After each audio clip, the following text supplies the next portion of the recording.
میرا اور آپ کا وجود اگر اللہ کی مخلوق کے لیے نفع کا سبب نہیں ہے تو پھر ہماری زندگی کا کیا فائدہ؟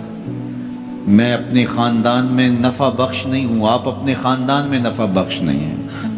آپ اس معاشرت کے لیے خیر کا سبب نہیں ہیں، میں اس معاشرت کے لیے خیر کا سبب نہیں ہوں،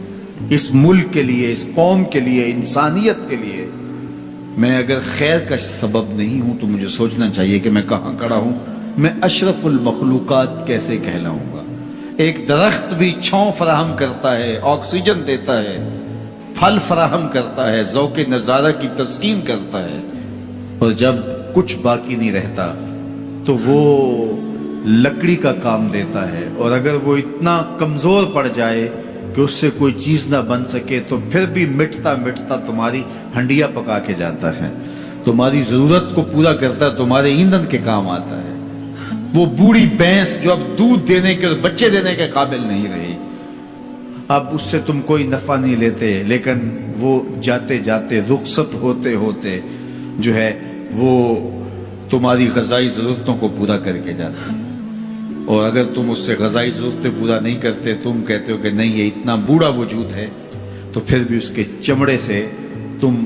جوتے پہن سکتے ہو، تم اور چیزیں جو ہے وہ اس کے چمڑے سے بنا سکتے ہو، وہ اس دنیا سے رخصت ہوتے ہوئے بھی تمہارے لیے نفع بخش بن کے گئی۔ تو اگر ایک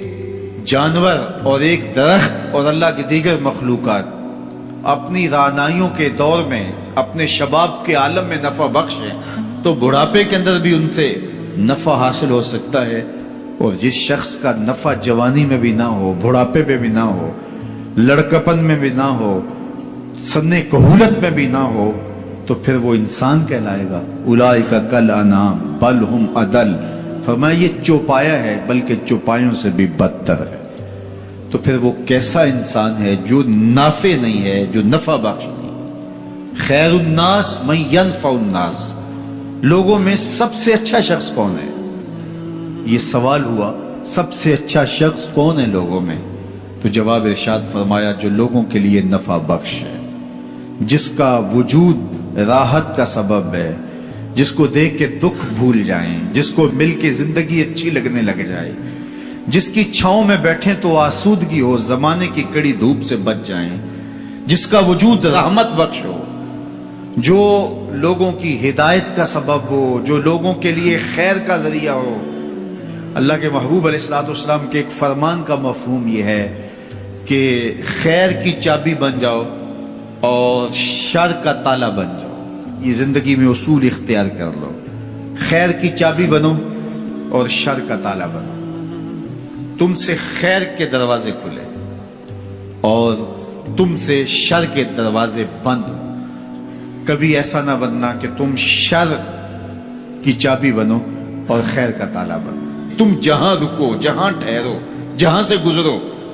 وہاں خیر پھیلتی چلی جائے، تمہاری مہک سے لوگوں کے مشام ہستی معطر ہو، لوگوں کے دلوں میں، آنگن میں بہاریں آئیں کہ یہ شخص آیا ہے، گزرا ہے۔ تم ایک تازہ ہوا کی جھونکے کی طرح جہاں سے گزرو، اور تمہاری مہک سے لوگ دیر تک سرشار رہے کہ یہاں سے کوئی گزر کے گیا ہے، نہ یہ کہ تم جن راہوں سے گزرو وہاں کانٹے بکھیرتے چلے جاؤ، بعد میں وہاں کو چلے تو اس کے پاؤں زخمی ہو۔ تو فرمایا تم خیر کی چابی بنو اور شر کا تالا بنو، ہمیشہ خیر بانٹو، اچھائی بانٹو، بہتری بانٹو، لوگوں کے لیے صلح اور امن کے ضامن بنو، لوگوں کے لیے محبت کو پھیلانے والے بنو۔ لڑائی، دینگا مشتی، فساد، شر، الجھاؤ، تضاد اور نفرتوں کے بیج اور کانٹے مت بونا، ہمیشہ خیر